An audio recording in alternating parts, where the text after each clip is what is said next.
Aujourd'hui, dans ce Blender 101, on va voir la fonctionnalité Snap to Face de Blender. Donc, cette fonctionnalité va vous permettre de coller un objet, ici ce sera un pic, sur un autre, et là ce sera une sphère. Donc, on va voir quels sont les différents problèmes sur lesquels vous pourriez tomber et comment les résoudre. Alors, pour commencer, on va déjà rajouter une UV sphère. Alors, on sélectionne tout avec A, X et on supprime. Ensuite, on fait Maj A, Mesh, UV sphère. Maintenant qu'on a notre UV sphère, on va rajouter notre pic. Alors là, on va prendre un cône, Maj A, Mesh. On cherche le cône, on va faire G et le déplacer légèrement sur le côté. S pour le réduire, voilà, quelque chose comme ça. G, on va le placer à côté. Puis on va faire un clic droit Shade Smooth, juste là, et clic droit Shade Auto Smooth pour le cône. Donc maintenant, le but du jeu, ça va être de placer notre cône sur la sphère, et on voudrait faire en sorte qu'il suive bien la courbe de la sphère, d'accord? En gros, que son orientation change en fonction de la sphère. Donc là, si on voulait le faire à la main, il faudrait le prendre avec G, le placer, le dupliquer quand on en a besoin, puis faire des rotations, faire ensuite des tours autour de notre sphère, Maj D, et encore une fois, essayer de faire des rotations, etc. C'est vraiment pas pratique et c'est pas du tout la bonne manière de faire. Donc ce qu'on va faire à la place, c'est utiliser la fonctionnalité Snap to Face de Blender. Donc on peut la trouver juste ici, et on va aller sélectionner Face Project. Une fois que c'est fait, on va prendre notre objet avec G et on va appuyer sur CTRL de manière à activer le snap.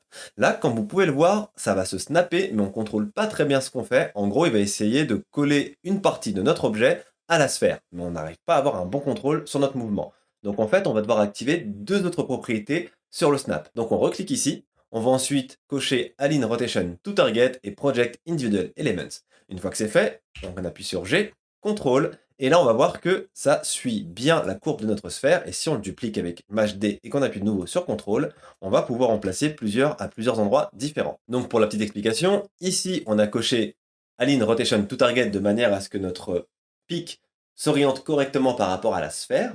Et ensuite, le Project Individual Elements, ça va nous permettre de prendre l'ensemble de notre objet et pas juste un point pour s'aligner correctement sur notre objet. Maintenant, vous allez voir, il y a un petit souci, c'est que concrètement, on perd beaucoup d'informations. Une grande majorité de notre cône rentre dans la sphère et c'est pas exactement ce qu'on voudrait. On voudrait vraiment que la base de notre cône soit sur la sphère. Donc pour ça, c'est hyper simple, on va devoir changer la position de l'origine. Pourquoi est-ce qu'il faut faire ça? Bah concrètement, Blender va se servir de la position de l'origine de notre mesh pour pouvoir ensuite le snapper sur notre sphère. Concrètement, l'origine, c'est ce petit point jaune qui est juste ici. On va devoir le déplacer et le mettre à la base du cône. Donc pour ça, on va le prendre avec G.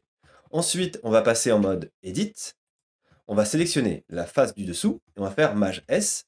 Et c'est Cursor to Selected. Une fois que c'est fait, on sort du mode Edit. On fait clic droit, Set Origin to 3D Cursor.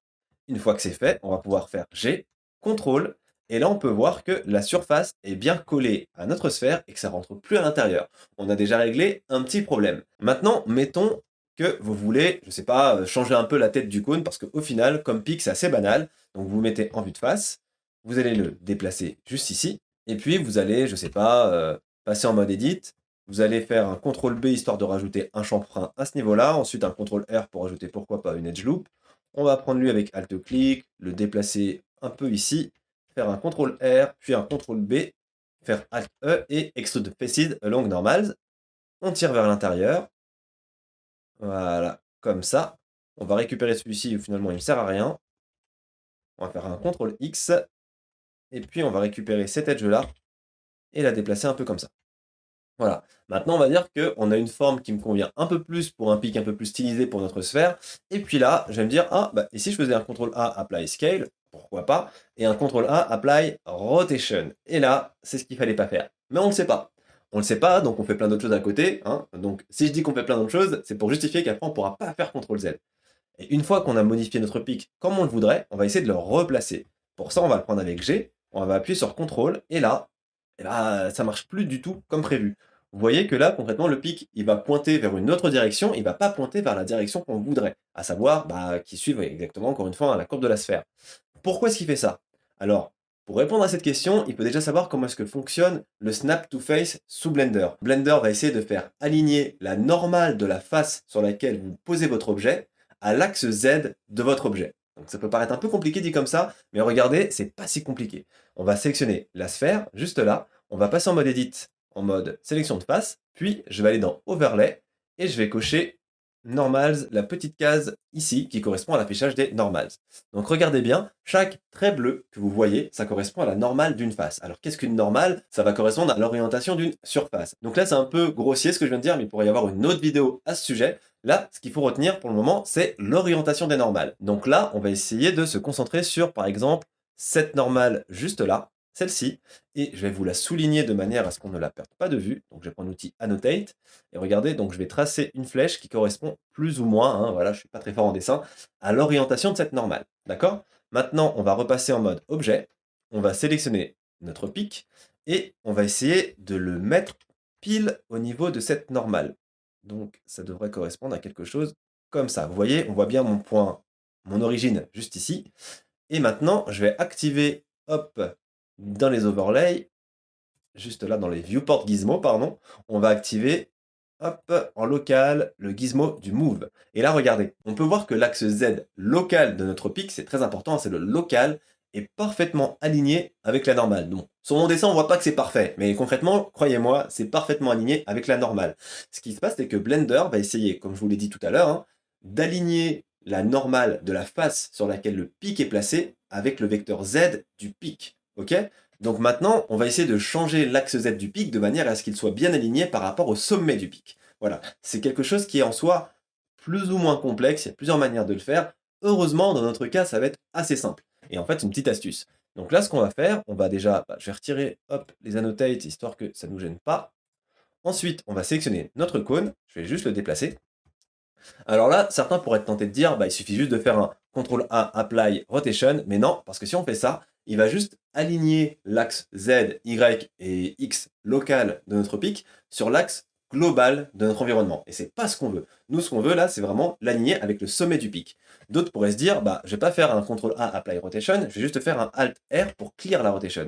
Mais oui, mais non, parce que comme on a déjà fait un Apply Rotation tout à l'heure, ça ne marche plus. Donc là, vous devez commencer à comprendre qu'on est un peu piégé et que soit on essaie de remodéliser from scratch histoire d'avoir quelque chose de bien aligné dès le départ, soit on a fait tellement de modifications que ça prendrait beaucoup trop de temps et qu'on n'a pas envie de tout refaire. Et en fait, il y a un moyen hyper simple de corriger ça.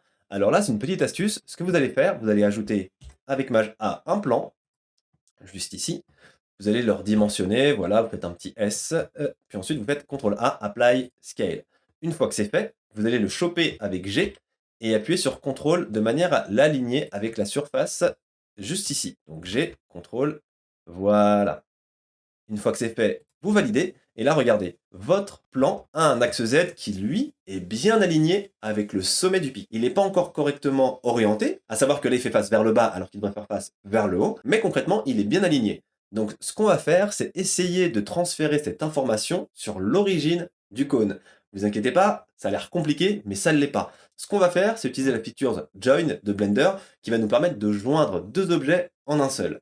Et là, ça va être hyper important. Vous allez d'abord sélectionner le pic, puis avec Maj, vous sélectionnez le plan, et là, regardez, vous avez bien le plan qui a été sélectionné en dernier, hein. D'ailleurs, vous pouvez voir que la couleur est orange clair, mais surtout, vous pouvez voir que l'origine qui est actuellement affichée, c'est l'origine du plan. Et quand vous allez faire CTRL-J pour joindre les deux objets, donc les deux objets ici ont été joints, Blender, concrètement, il ne peut pas mettre deux origines sur un même objet. Il est obligé d'en choisir une et il va choisir la dernière origine que vous aviez sélectionnée, à savoir celle du plan. Donc celle qui a la bonne orientation. Une fois que c'est fait, vous allez repasser en mode Edit.